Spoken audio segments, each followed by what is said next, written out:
So let's talk about, let's say somebody offers you a single song contract, and you check around and you find out that's a reputable person, reputable company. They're getting cuts. They're active in the business. So that it's a decent situation. What are the pros to doing something like that? A single song deal can be a good deal or it can be a bad deal. It just depends on kind of what your goals are. And songs are often tools. It doesn't have to be a number one for it to be a successful song for you, because one song may never get cut, but it got you in the door. They like you because of that. So I don't mind seeing people do a single song agreement to build a relationship. But it also does have a bad effect in a way, because if you have a catalog of songs, you've got 200 songs. You've got your A's, your B's, and your C's, and single songs are always going to come out of your A list. And so what happens is you want a staff deal, and you're going from publisher to publisher to publisher to publisher, and you're building relationships through single song agreements. They'll cherry pick every one of those A's, and then you've got nothing left for the publisher that wants to sign you but B's and C's, and so they won't do the deal until you refill your A's. So was that confusing? No. I had someone tell me early on, I don't do single song agreements. It was a publisher. He said, I don't do it. If I want you, I'm going to sign you. And I kind of lived by that. I never did a single song agreement because I knew that all I wanted was a staff deal. I didn't want anything else, and so I wasn't going to allow any of my A material to get cherry picked. Right. But if you're living in Iowa and you've got a publisher that loves this one song, it can make all the sense in the world. Yeah, it can make all the sense in the world to sign that deal.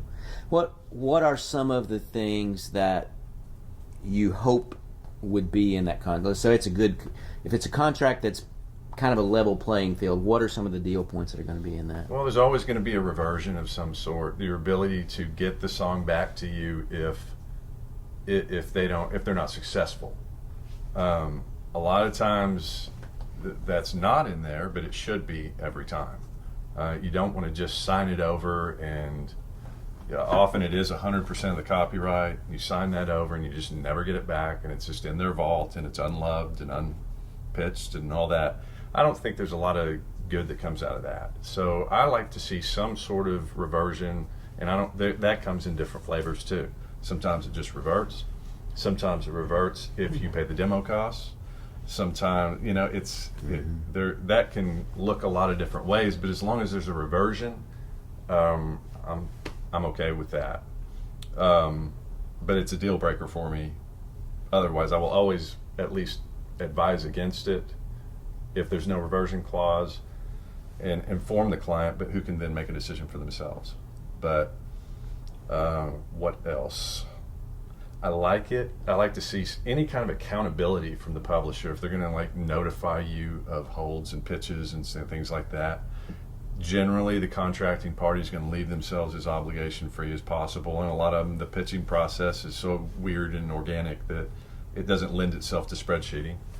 But I like to see that, and it does occur sometimes. What are you thinking about? What are you wanting to cover? So we got reversions. We got what about the percentage of publishing? I mean, obviously you'd like to keep as much as you can. Yeah. But you said they're typically 100%. Typically, that I've seen. What if a writer came in with a song that was already demoed, so the publisher's not going to have any cost associated with demoing? Could they maybe negotiate for a little? Oh yeah, more and I have seen some 50s, and especially recently, I've seen some 50s. But yeah, everything's negotiable. But generally, when they have power and you don't, that's what they're going to torque on. Is they're going to get that copyright, and so the best you don't have a lot of leverage is the thing. And if they say, well, I was trying to do you a favor, scram, then you're upset.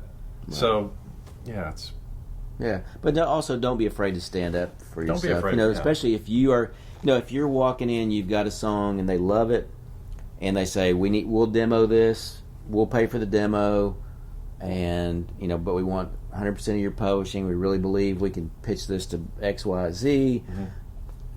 that might make a little more sense. But if you come in and you've already provided them the demo, Right.